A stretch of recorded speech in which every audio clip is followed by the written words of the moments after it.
Si le sacrificateur voit qu'il n'y a point de poil blanc dans la tache, qu'elle n'est pas plus enfoncée que la peau, et qu'elle est devenue pâle, il enfermera cet homme pendant 7 jours. Si la tache s'est étendue sur la peau, le sacrificateur le déclarera pur. C'est une plaie de lèpre. Impur, c'est une plaie de lèpre.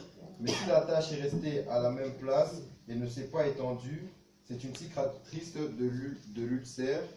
Le sacrificateur le déclarera pur. Lorsqu'un homme aura eu sur la peau de son corps une brûlure par le feu, et qu'il se manifestera sur la trace de la brûlure d'une tache blanche ou d'un blanc rougeâtre, le sacrificateur l'examinera. Si le poil est devenu blanc dans la tache et qu'elle paraisse plus profonde que la peau, c'est la lèpre, qui a fait éruption dans la brûlure. Le sacrificateur déclarera « Cet homme impur, c'est une plaie de lèpre ». Si le sacrificateur voit qu'il n'y a point de poil blanc dans la tache, qu'elle n'est pas plus enfoncée que la peau, et qu'elle est devenue pâle, il enfermera cet homme pendant 7 jours. Le sacrificateur l'examinera le 7e jour. Si la tache s'est étendue sur la peau, le sacrificateur le déclarera impur, c'est une plaie de lèpre. Mais si la tache est restée à la même place, n'est-ce pas, ne s'est pas étendue sur la peau et est devenue pâle, c'est la tumeur de la brûlure, le sacrificateur le déclarera pur, car c'est la cicatrice de la brûlure. Lorsqu'un homme ou une femme aura une plaie à la tête ou à la barbe, le sacrificateur examinera la plaie. Si elle paraît plus profonde que la peau et qu'il y ait du poil jaunâtre et mince, le sacrificateur déclarera cet homme impur. C'est la teigne, c'est la lèpre de la tête ou de la barbe. Si le sacrificateur voit que la plaie de la teigne ne paraît pas plus profonde que la peau et qu'il n'y a point de poil noir, il enfermera pendant 7 jours celui-ci qui a la plaie de la teigne. Le sacrificateur examinera la plaie le 7e jour. Si la teigne ne s'est pas étendue, s'il n'y a point de poil jaunâtre, et si elle ne paraît pas plus profonde que la peau, celui qui a la teigne se rasera, mais il ne rasera point la place où est la teigne. Et le sacrificateur l'enfermera une seconde fois pendant 7 jours. Le sacrificateur examinera la teigne le 7e jour. Si la teigne ne s'est pas étendue sur la peau, et si elle ne paraît pas plus profonde que la peau, le sacrificateur le déclarera pur. Il lavera ses vêtements et il sera pur. Mais si la teigne s'est étendue sur la peau, après qu'il a été déclaré pur, le sacrificateur l'examinera. Et si la teigne s'est étendue sur la peau, le sacrificateur n'aura pas à rechercher s'il y a du poil jaunâtre. Il est impur. Amen. Amen. Suivez-moi maintenant, s'il vous plaît. Donc, mon thème de cet après-midi, les lépreux purifiés. Je me regarde sur mon corps, j'ai des taches étranges sur mon corps, sur mes bras. Et non seulement sur mes bras, je vois également que j'ai des taches blanches aussi sur mes pieds. Eh bien, je me demande, qu'est-ce qui m'arrive? Qu'est-ce qui m'arrive dans ma vie? Bien-aimés, à l'époque également de Jésus, il y avait des gens aussi qui avaient cette maladie qu'on appelle lèpre. Et cette lèpre, c'était une maladie qui attaquait vraiment les gens. Et vous allez voir que le corps va commencer à se mortifier. Le corps va commencer à changer. Et vous allez voir, en plus, le corps, il y a maintenant une mortification. Les pieds, ou bien les orteils, vont commencer à se couper en morceaux. Figurez-vous maintenant, à l'époque de Jésus, un homme qui vient et il entre dans sa maison, il voit sa femme. Il avait cette maladie de la lèpre, mais il n'a jamais témoigné à sa femme que je suis atteint de cette maladie. Eh bien, il se décide, il dit, aujourd'hui, je dois dire ça à mon épouse, parce que je suis atteint de cette maladie, la lèpre. Il dit à sa femme, regarde mes bras, comment ils sont. Il y a une tache sur tout mon corps. Je vois des taches sur mes bras et sur mes pieds. Alors, la femme va commencer à s'inquiéter. Qu'est-ce qui arrive à mon mari? Mais il y a une solution, bien-aimé dans le Seigneur. Il fallait maintenant que cet homme lépreux puisse maintenant aller voir les sacrificateurs. Et les sacrificateurs, c'est qui? Au fait, c'est un serviteur de Dieu qui restait dans le temple. Et lui, son but, c'était pour examiner les tâches. S'il voit que ta tâche est tellement, elle est blanchâtre, elle va l'étudier minutieusement et il va te dire directement que tu dois aller en quarantaine. Et si il ne trouve pas une solution, il va dire à la personne, tu peux rentrer à la maison, mais je vais encore revoir cela. Mais si vraiment c'est cette maladie-là, en tout cas, tu dois rester toute ta vie ou plusieurs jours en quarantaine. Alors, quarantaine, c'est quoi? C'est là où on isolait les gens. Les gens qui avaient la lèpre, on les mettait en quarantaine. Pourquoi en quarantaine? C'est parce qu'ils ne devaient pas contaminer d'autres personnes.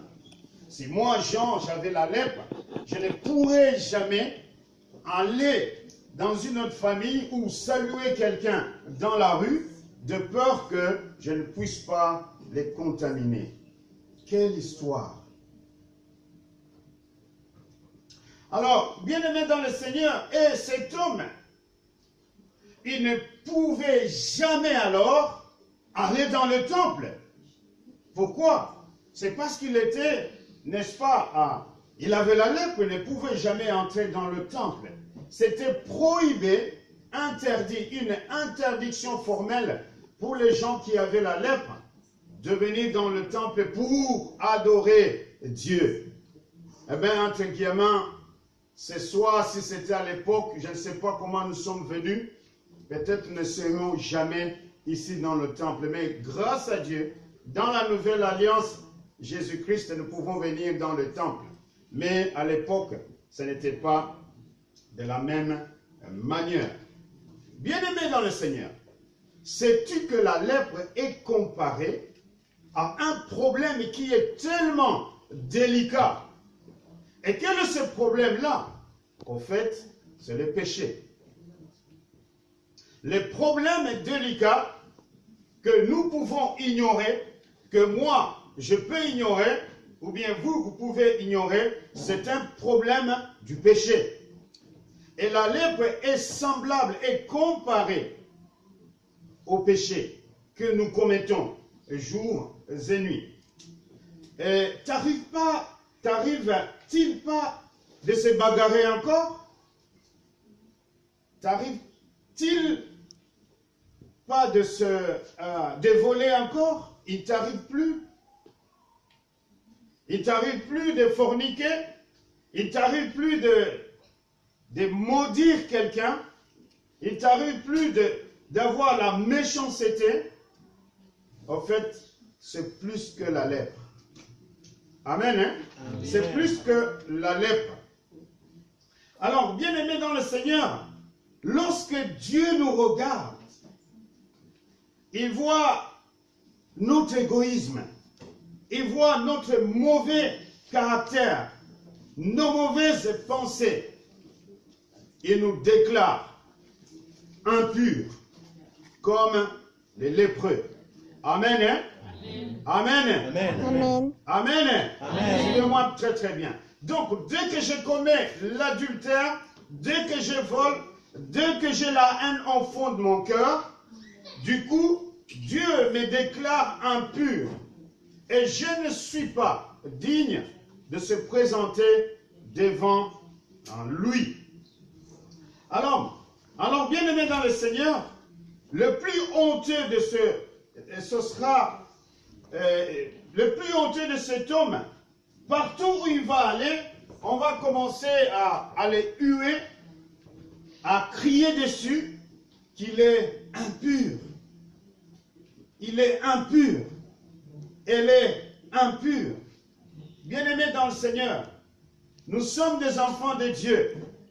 Il se peut que nous sommes impurs sans que même nous le sachions. Mais Dieu veut nous dire quelque chose, qu'il aime bien la sainteté. Amen. Hein? Amen. Pour que ces gens aillent, n'est-ce pas, dans le temple, il fallait qu'ils soient saints, entre guillemets, de leur époque. Or, il n'y a pas quelqu'un qui est saint. Je ne suis pas saint, les pasteurs n'est pas saint, les bishops ne sont pas saints, même le pape qui se dit qu'il est saint, le Saint-Pierre. Il n'y a aucune personne qui est saint, sauf notre Dieu qui est saint. Bien-aimés dans le Seigneur, les péchés dans notre vie ont des conséquences. Et quelles sont ces conséquences? La première, on est vraiment séparé de Dieu. Comme ces jeunes gens, comme cet homme qui avait la lèpre, il était séparé de sa famille. On l'avait mis en quarantaine parce qu'il était impur. Et nous sommes séparés de notre Dieu à cause du péché. Entre guillemets, nous sommes aussi en quarantaine parce que nous sommes éloignés de notre Seigneur Jésus-Christ. Alors la Bible nous relate de cet homme, Ésaïe, qui s'est écrié, il s'est écrié, Saint, Saint, Saint est le Seigneur. Il a vu la sainteté de Dieu. Il a vu la grandeur de notre Seigneur. Eh bien, il fallait que lui soit pur pour qu'il puisse contempler cette gloire de Dieu. Et la Bible nous relate qu'aucune personne ne verra Dieu s'il ne marche pas dans la sainteté, s'il ne marche pas dans la sanctification. Peuple de Dieu, donc je peux être pasteur alors que je suis impur devant Dieu, bien que je peux prêcher la parole de Dieu. Je peux chanter, je peux donner les dîmes et les offrandes. Dieu ne voit pas cela, bien-aimé, mais Dieu, il voit ton cœur.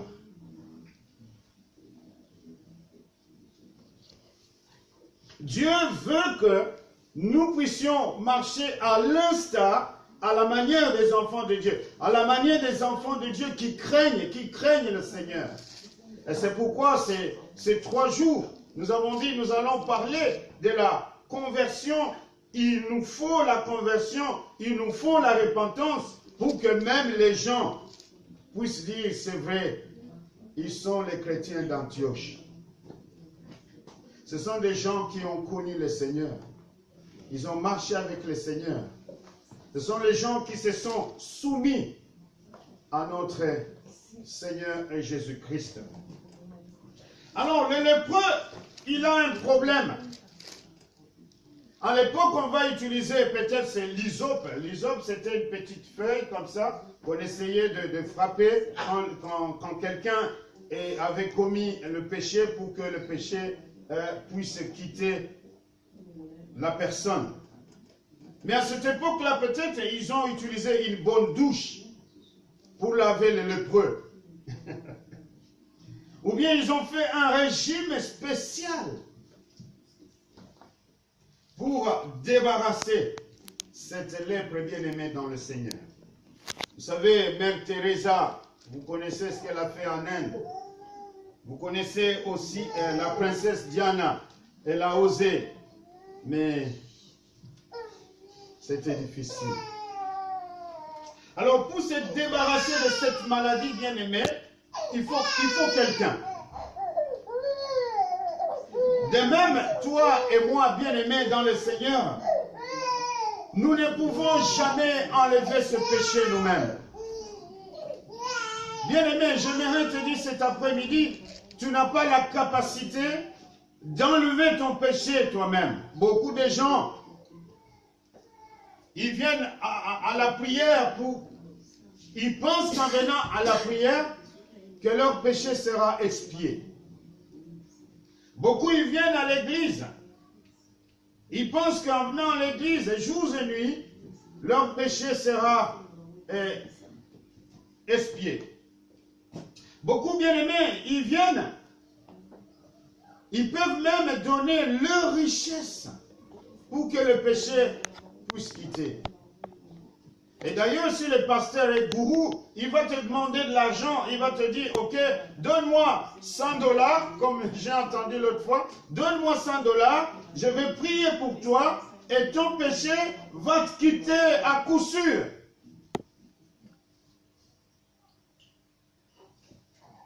Bien-aimé dans le Seigneur, il y a une solution. Le lépreux, il a couru vite. Et en courant vite, il avait déjà la confiance que cet homme-là peut le guérir. Parce qu'il savait déjà qu'il guérissait les malades. Il savait déjà qu'il avait le pouvoir, la capacité d'expier et de guérir cette lèpre que les gens avaient à l'époque. Et la Bible nous dit que le lépreux ne sait pas trop ce qui se passe en ville parce qu'il était en quarantaine. Mais il a attendu une belle nouvelle. Il avait un espoir. Bien-aimés dans le Seigneur, nous aussi, nous avons un espoir en Christ. Comme nous ne pouvons pas nous-mêmes faire expier notre péché, comme nous ne pouvons pas nous-mêmes nous pardonner, mais bien-aimés dans le Seigneur, Jésus est là pour pardonner nos péchés. Amen. Hein? Amen. Jésus est là pour pardonner nos péchés. Nous avons un grand espoir. Nous n'avons pas l'espoir à un homme, mais nous avons un grand espoir en Dieu. Et ce soir, peut-être, Jésus est ton espoir. Jésus est mon espoir. Dans mes forfaits, dans mes iniquités, dans mes péchés, je sais que seul, c'est Jésus qui peut me secourir comme il a secouru cet homme qui était lépreux, qui était impur. Bien-aimé dans le Seigneur, Jésus, il aimait bien les hommes, il aimait bien les femmes, il aimait bien les enfants. Il avait une grande compassion. Et cet après-midi, Dieu a une grande compassion pour nous. Ah ben, tu vas te dire, mais ça fait longtemps que moi je suis chrétien, ça fait longtemps moi je suis pasteur, le péché, moi, ça ne me guette plus. Comme maman a lu tantôt, mais on est menteur. On est menteur. Tout le monde est pécheur.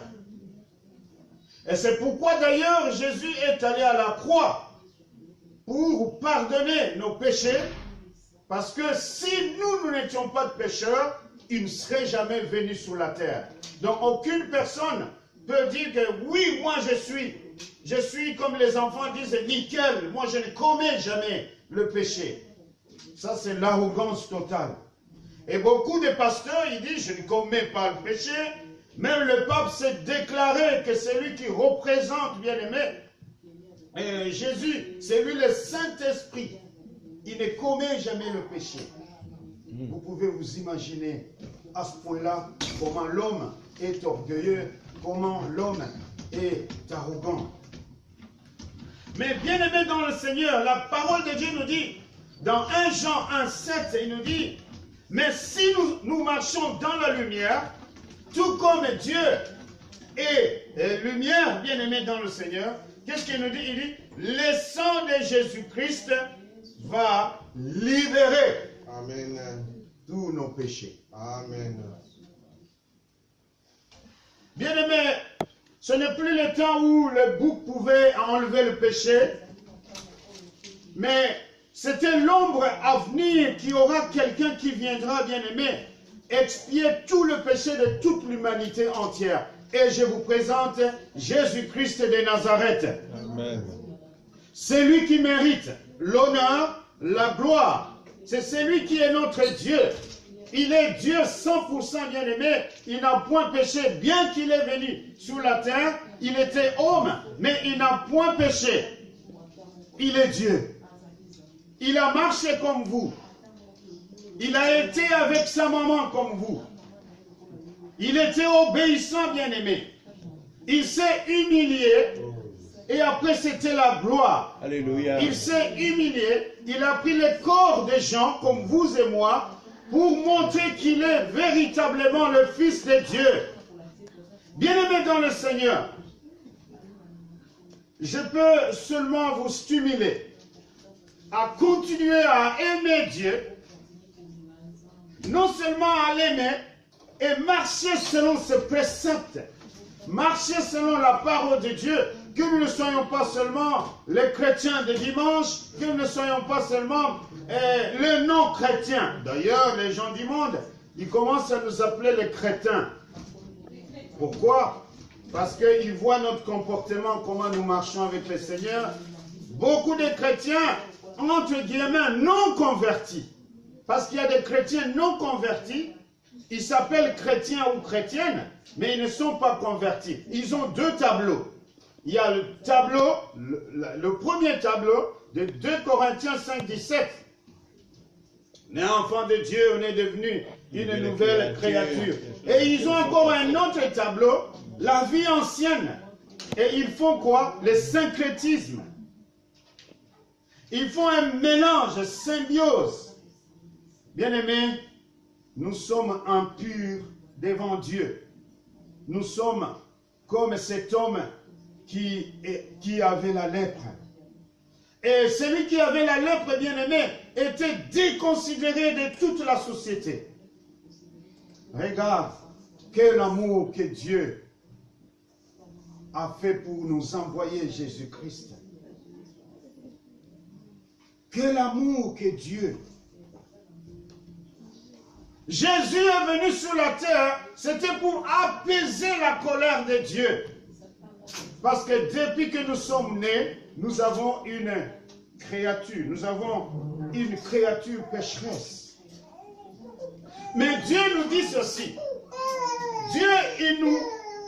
Dieu, il nous appelle saints, non pas à cause de nos efforts que nous avons fournis, non pas parce que je sais bien prier, je sais bien jeûner 40 ou 50 jours comme les gens le font. Eh bien, ce n'est pas à cause de ça, c'est parce que Christ lui-même, il a accepté d'aller atténuer la colère de Dieu, parce que Dieu avait une grande colère contre nous. Et Jésus a accepté d'aller à la croix pour mourir pour nous, les impies. Pour nous, les impies. Pour nous, les lépreux.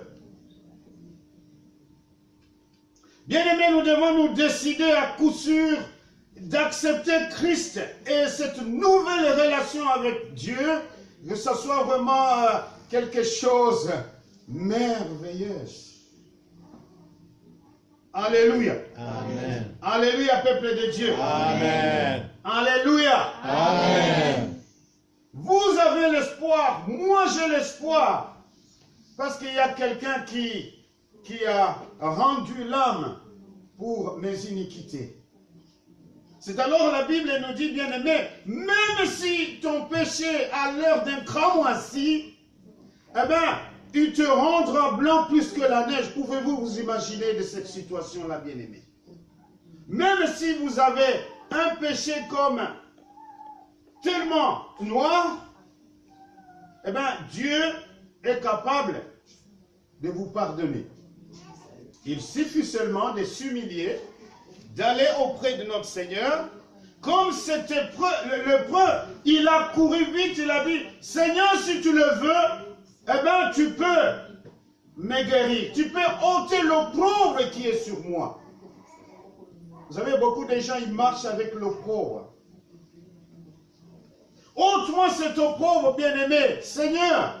Jésus est capable, c'est pour cela qu'il dit, même si notre péché est semblable à la cramoisie, eh bien, il va me rendre blanc plus que la neige. Ah ben, c'est une vérité. Mais les gens sont orgueilleux. Les gens même, ils ne veulent même pas dire à Dieu, oui Seigneur, je reconnais, je suis pécheur, je connais ma faute, j'avoue ma faute. Seigneur Dieu Tout-Puissant, merci, j'ai péché contre toi, merci Jésus, pardonne mon péché, c'est fini ça. Quel péché que tu as commis? Mais le lépreux, il est venu, il était conscient qu'il avait la lèpre, c'était ça. Sa difficulté, il a dit, oui, j'ai la lèpre, mais Seigneur, je sais, tu peux me guérir. Alléluia. Amen. Bien-aimé, Jésus peut nous guérir encore. Amen. Ce qu'il a fait jadis, il peut encore le faire maintenant même. Alors, Jésus est merveilleux. Il était rempli de la compassion de cet homme qui était rejeté. Vous savez, à l'époque, cet homme, si tu étais lépreux, tu ne pouvais jamais manger avec les gens. On ne pouvait jamais te tendre la main. Et quand le lépreux courait bien aimé dans le Seigneur, les gens criaient, il est impur, il est impur, il est impur, il est impur. Les gens s'écartaient. Mais Jésus est venu, gloire à Dieu. Il a tendu la main. Dis-moi, je vais te guérir. Fini l'opprobre. Fini l'opprobre. Bien-aimé dans le Seigneur, Jésus a tellement une compassion qui ne peut jamais s'égaler à qui que ce soit. Mais les gens qui regardaient Jésus, ils ont dit, mais ça ne va pas. Comment tu peux toucher un impur, toi qui es pur? Le sang de Jésus efface nos iniquités. C'est le sang de Jésus. C'est le gage que Dieu nous a laissé, bien-aimés dans le Seigneur. Je veux, Seigneur, je veux que je sois pur. Ce soir également, je ne sais pas, 20 ans je suis enfant de Dieu, j'ai accepté Christ comme Seigneur. Peut-être toi c'est 10 ans, peut-être l'autre c'est 1 an, 6 mois. Mais Jésus aujourd'hui, il peut te guérir. Jésus peut te toucher. Jésus ne voit pas l'âge. Il ne voit pas le temps que tu viens à l'église. Beaucoup se réfugient à l'église, mais ils sont éloignés complètement de Dieu. Je peux être un membre de l'église, mais je suis complètement éloigné de Dieu. Je peux même vous prêcher la bonne nouvelle alors que je suis éloigné de Dieu. Combien de gens qui sont devenus des féticheurs? Ils sont impurs et ils viennent prêcher la bonne nouvelle. Ils cherchent des gris-gris. Ils prêchent avec des gris-gris. Oui, Jésus, il peut faire quelque chose de nouveau dans notre vie, bien-aimé, dans le Seigneur. Jésus n'a pas dit à cet homme, reste loin de moi parce que tu es impur. Et ce soir, bien-aimé, si tu veux encore revoir ton amour avec Jésus, il ne va jamais te dire, écoutez, vas-y de l'autre côté, je ne veux pas de toi. Il est notre Dieu et il nous aime. Il a une compassion que nous n'avons pas, bien aimé. Il va te tendre seulement sa main. Il va dire, mon fils, viens. Et ce soir, Dieu nous interpelle et nous dit, venez, bien-aimés. Venez. Venez à la source intarissable. C'est Jésus, bien-aimé. Oh, gloire et louange à toi, Seigneur, notre Dieu. Est-ce que nous sommes impurs? Si nous sommes impurs, Jésus est là pour effacer nos iniquités. Jésus est là pour nous pardonner, bien-aimés en Seigneur. Ce qui m'a beaucoup plu dans ce texte, bien-aimé, la Bible déclare que Jésus, il n'a pas stoppé à aimer celui qu'on rejetait. Peut-être tu es rejeté, mais l'espoir est en Dieu.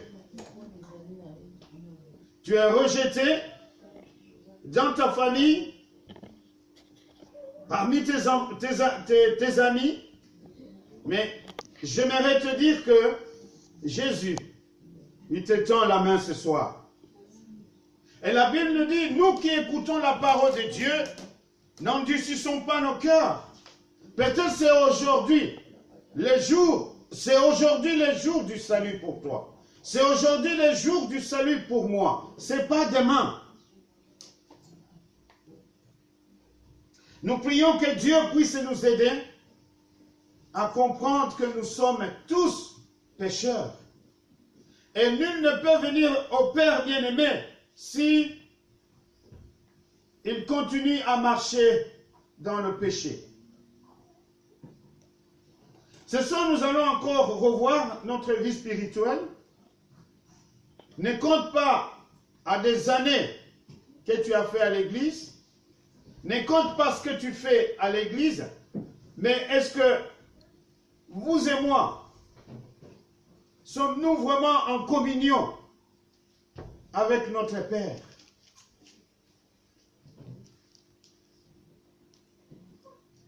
Alors, la parole de Dieu nous dit, va te montrer au sacrificateur. Lui dit le Seigneur Jésus, cette fois-ci, l'homme n'a pas eu peur. Avant, il avait peur parce que ce que le sacrificateur va déclarer pour lui, en quarantaine. Mais cette fois-ci, Jésus l'a guéri. Tu peux maintenant aller chez le sacrificateur, qu'il voit que moi, Jésus, j'ai guéri.